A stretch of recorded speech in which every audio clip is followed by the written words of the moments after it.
Sveiki, jūsų dėmesiui svarbiausi šios savaitės įvykiai.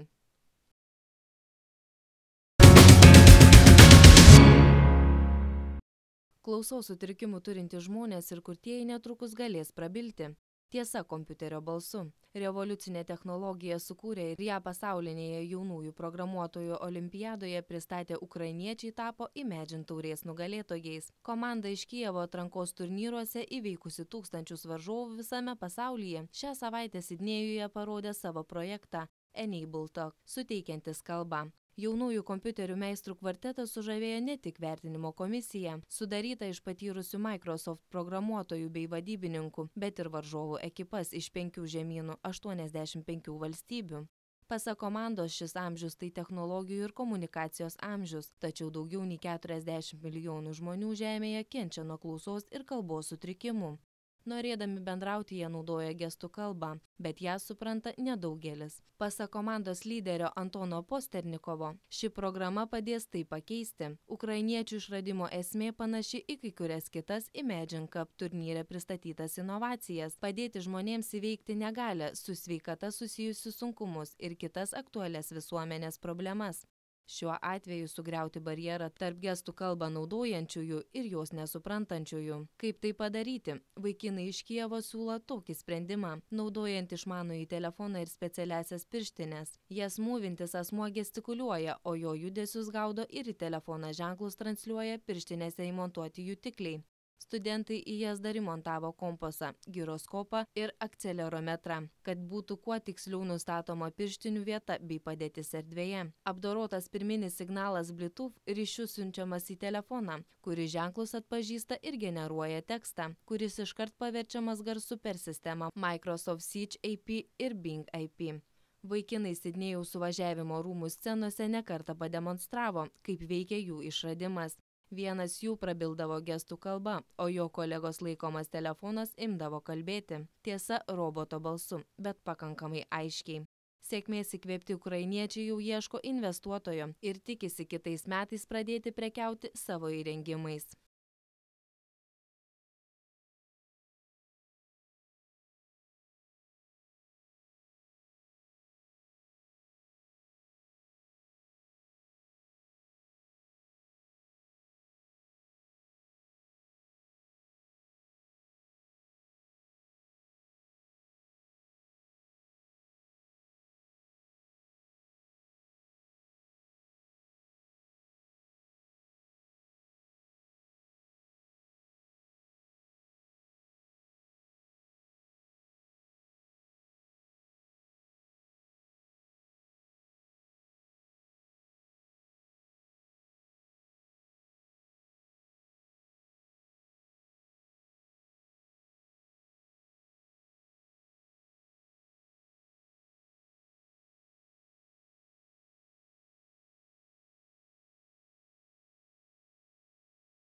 Ketvirtadienį metinėje spaudos konferencijoje prezidentė Dalia Grybauskaitė pareiškė, kad valstybinė mokesčių inspekcija nusprendė netikrinti politikų, o taip elgtis negalima. Pasak prezidentės, viena įstaiga valstybinė mokesčių inspekcija leido savo interpretuoti vyriausybės nutarimus dėl neteisėto praturtėjimo, išbraukė iš patikrinamųjų sąrašo visus politikus ir savivaldos ir Seimo. Prezidentė pabrėžė, kad įstatymas niekam nedaro išimčių ir tikisi, kad valstybinė mokesčių inspekcija tai girdi ir ateinančiais metais labai rimtai tuo užsiims. Ji džiaugiasi, kad teisėsauga jau tikrina aukštus politikus ir valdančiasias partijas. Gal jau pastebėjote, kad teisėsaugos institucijos išdrįso paliesti aukštus atstovus, net iš pozicijos, ko anksčiau niekada nebuvo, sakė ji.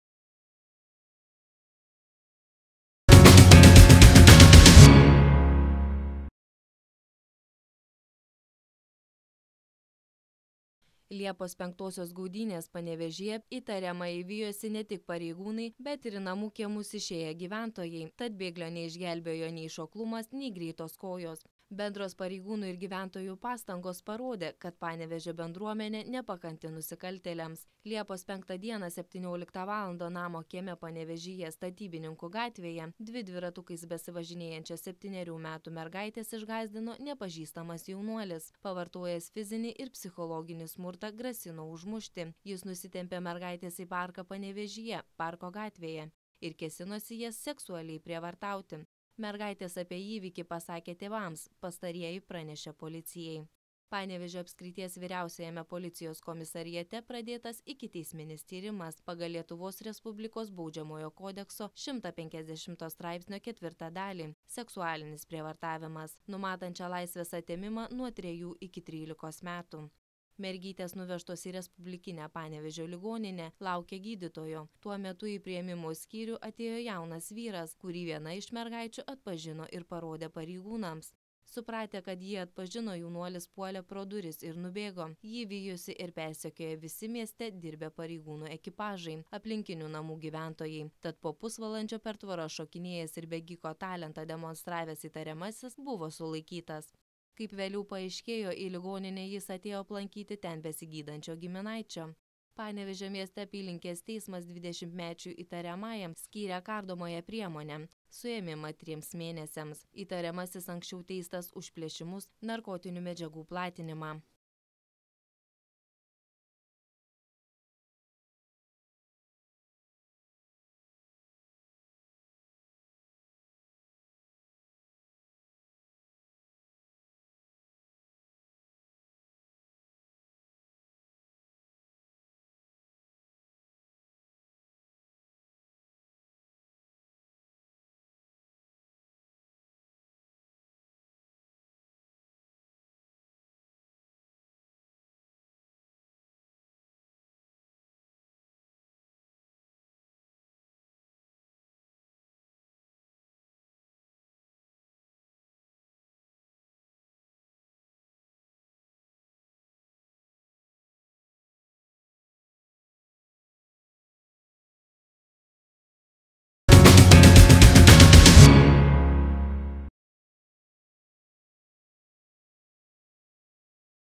Ketvirtadienio vakarą Vilniuje Šilo gatvėje po smarkios liūties atsivėrusioje duobėje prasmego merginos vairuojamas automobilis.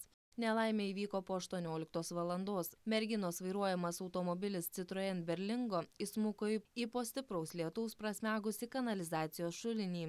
Iš pradžių prasmego tik vienos mašinos ratas, bet vėliau smegduobė išsiplėtė ir į ją įkrito visas automobilis. Po 19 valandos virš žemės kyšojo tik galinė jo dalis. Vairuotoja nenukentėjo, ji iš mašinos išlipo iškart po to, kai prasmego vienas ratas. Po 19 valandos į įvykio vietą atvyko iškviesti gelbėtojai. Baiminamasi, kad duobė gatvėje gali dar labiau prasiplėsti.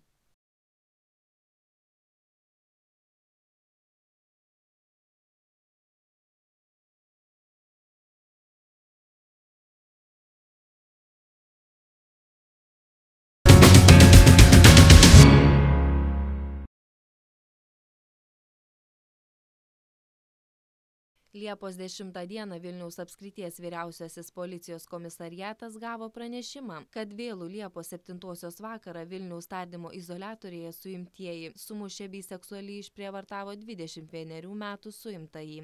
Pirminiais duomenimis vienas iš iškrypėlių 2 kartus smogė aukai į veidą, o paskui laikydami jaunuolį už rankų paeiliui išprievartavo. Kameroje iš viso buvo 3 asmenys, visi 3 anksčiau jau teisti. Šį kartą iš jų suimti įtariant vagystėmis, vienas neteisėtų disponavimu narkotikais. Išprievartautasis suimtas dėl vagystės. Antradienį Vilniaus apskrities vyriausiojo policijos komisariato pareigūnai gavo 21 metų jaunuolio pareiškimą apie Lukiškių tardymo izoliatoriuje patirtą prievartą. Vyras teigė, kad jį šeštadienį tardymo izoliatoriaus kameroje sumušė ir seksualiai išprievartavo 2 kartu su juo į tą pačią kamerą uždaryti vyrai.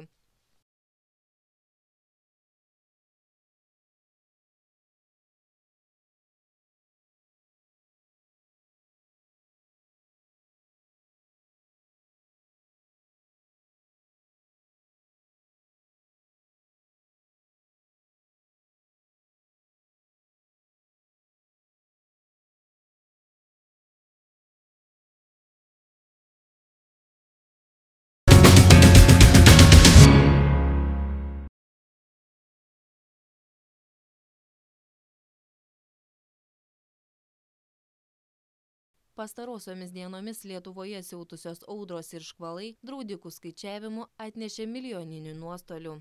Pasak draudikų per kelerius metus panašių nelaimių padaroma žala didėja, todėl ateityje apdrausti turtą bus brangiau. Smarkiausiai vėtra šią vasarą smogė Šalčininkams. Draudikai sako, kad pirmadienio rytą mieste ir rajone praūžęs smarkus vėjas su kruša pridarė nuostolių kone už 1 milijoną litų. Jie skaičiuoja, kad Liepos 1 savaitė nuostolingiausia per visus metus, o draudimo išmokos gali viršyti 1,5 milijono litų. Statistika rodo, kad klimatas keičiasi ir stichinių nelaimių, audrų, sniego padaryta žala, jų dažnis tikrai didėja. Kalbant konkrečiai, tai tokio lygio škvalas, koks įvyko Šalčininkuose, prieš 10-metį pasitaikydavo kartą per 3 metus, dabar būna 3 per vasarą, tvirtino Lietuvos draudimo rizikos ir žalų departamento direktorius Julius Kondratas.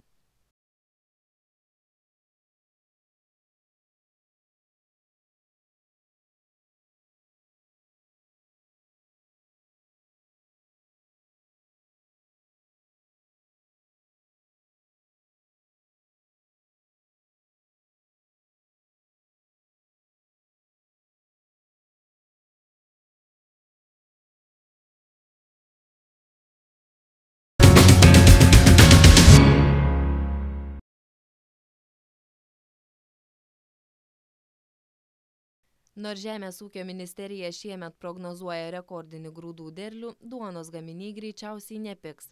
Žemės ūkio ministras teigia, kad visos prielaidos mažėti duonos kainai yra, tačiau verslininkai atsargiai kalba apie tokias galimybės ir tvirtina, kad duonos kainas diktuoja ne Lietuvos, o pasaulio rinka. Žemės ūkio ministerija prognozuoja, jog šalies ūkininkai šiemet turėtų džiaugtis rekordiniu apie 4 milijonų tonų grūdų derliumi. Dalį jo apie 1,3 milijono planuojama eksportuoti, tačiau likusi dalis turėtų likti Lietuvoje. Grūdų laukiama tiek, kad gali net pritrūkti sandėlių. Žemės ūkio ministras vylėsi, kad gausesniu derliumi galės pasidžiaugti ir kiti gyventojai. Mat, pasak Starkevičiaus, atsiranda visos prielaidos mažinti duonos kainas.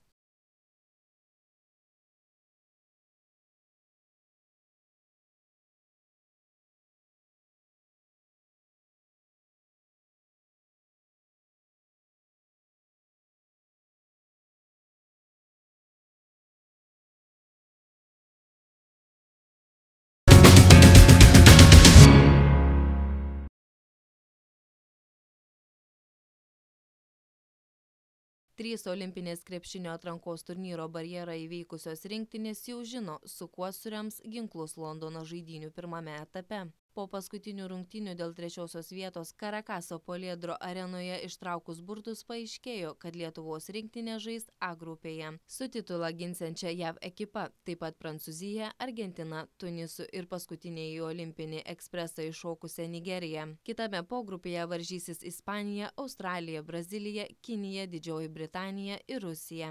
Olimpinių žaidynių vyrų krepšinio turnyras prasidės Liepos 29 dieną. Lietuviai startuos dvikovą su Argentina, kuri vyks Liepos 30 dieną 15 minučių po vidurnakčio Lietuvos laiku.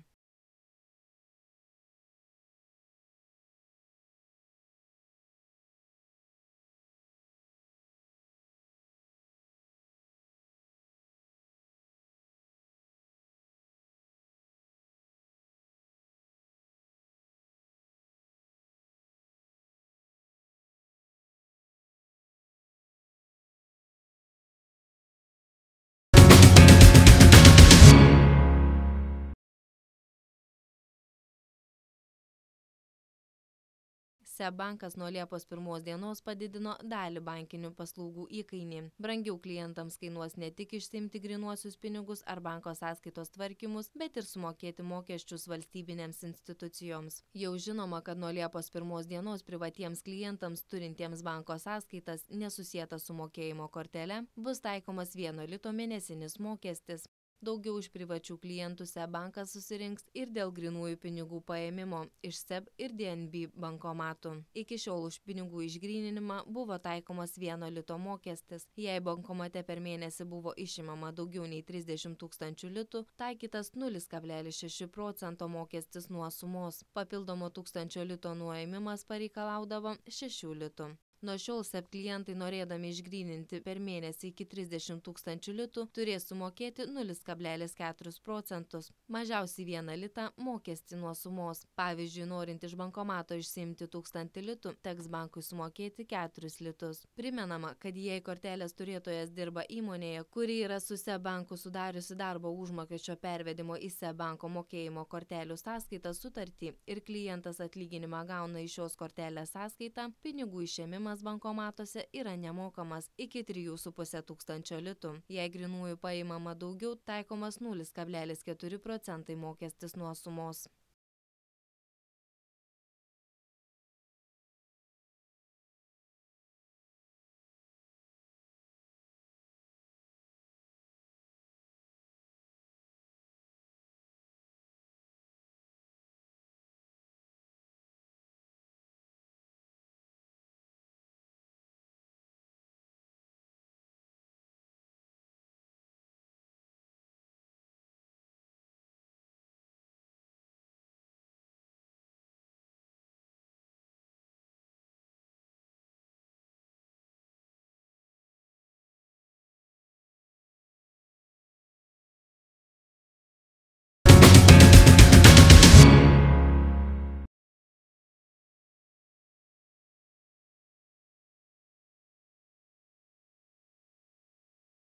Panevėžio visuomenės sveikatos centro duomenimis per pirmąjį 2012 metų pusmetį užregistruota 3 kartus daugiau erkinio encefalito atvejų nei praėjusiais metais tuo pačiu laikotarpiu.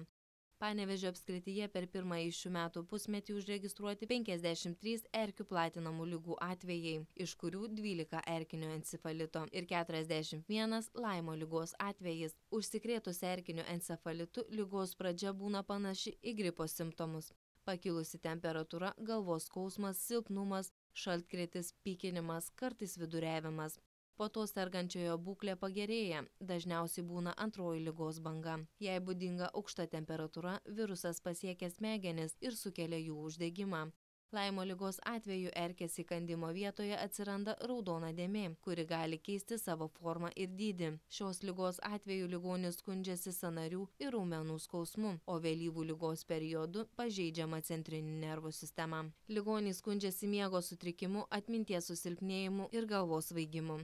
Centro specialistai spėja, kad ruošdamiesi į gamtą tinkamai apsirengtumėte.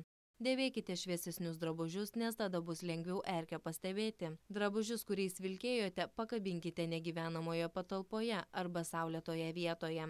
Apžiūrėkite visą kūną, ypač paausius, pakinklius, kirkšnis, pažastis ir sprandą. Į šias vietas erkės įsisiurbia dažniausiai. Gerai išsišukuokite plaukus, nusiprauskite po dušu. Iškilaudami gamtoje venkite pamiškių ir aukštos žolės, bei naudokite erkės atbaidančias priemones. Pastebėjęs įkibusią erkę, kuo greičiau ją ištraukite. Įsisiurbimo vietą nuplaukite muilu ir dezinfekuokite. Vienintelė ir efektyviausia apsisaugojimo nuo erkinio encefalito priemonė yra skiepai. Ypač rekomenduojama pasiskiepyti miško darbininkams, žmonėms, kurie mėgsta poilsiauti gamtoje, miško ir lauko gėrybių rinkėjams, miškingose vietose gyvenantiems žmonėms. Nuo Laimo ligos skiepų nėra.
Pastaruoju metu itin padaugėjus nelaimingų atsitikimų vandens telkiniuose primename saugaus elgesio vandenyje taisyklės.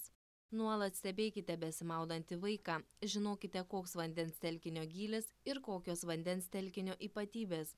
Neleiskite šokti vaikams į vandenį ir patys nešokite, nepatikrinę dugno ir šuoliams skirtų įrenginių. Gylis turi būti ne mažiau kaip 2,5 metro, bokštas stabilus. Niekada neplaukite į ežerą per audras ar naktį.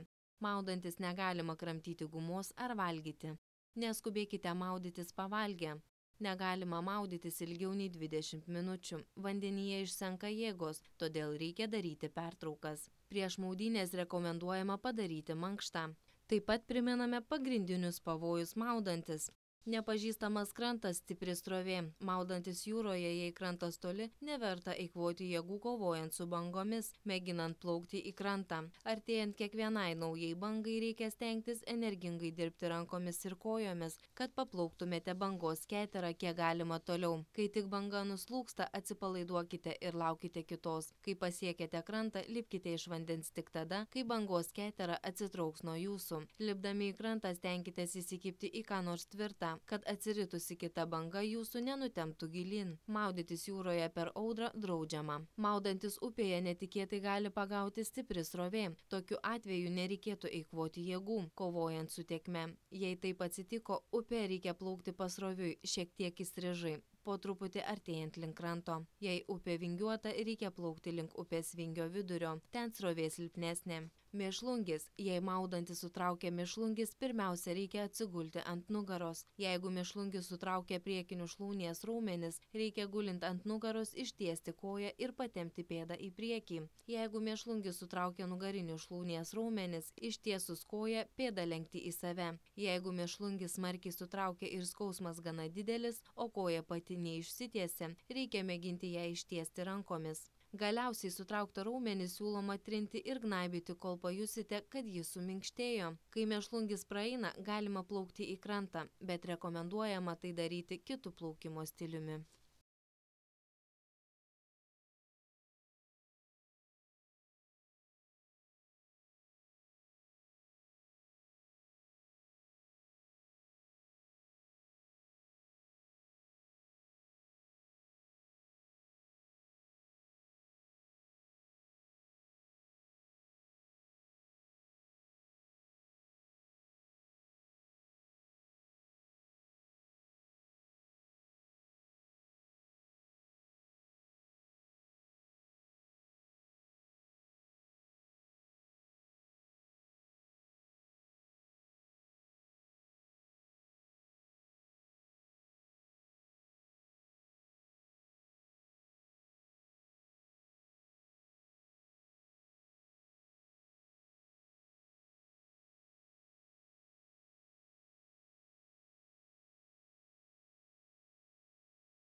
Ateinančią savaitę orai keisis nedaug. Numatomos lietingos dienos, išliks pakankamai vėsu. Dienomis oro temperatūra tik vietomis pakils iki 20 ar daugiau laipsnių šilumos. Ačiū už dėmesį. Iki pasimatymo kitą savaitę.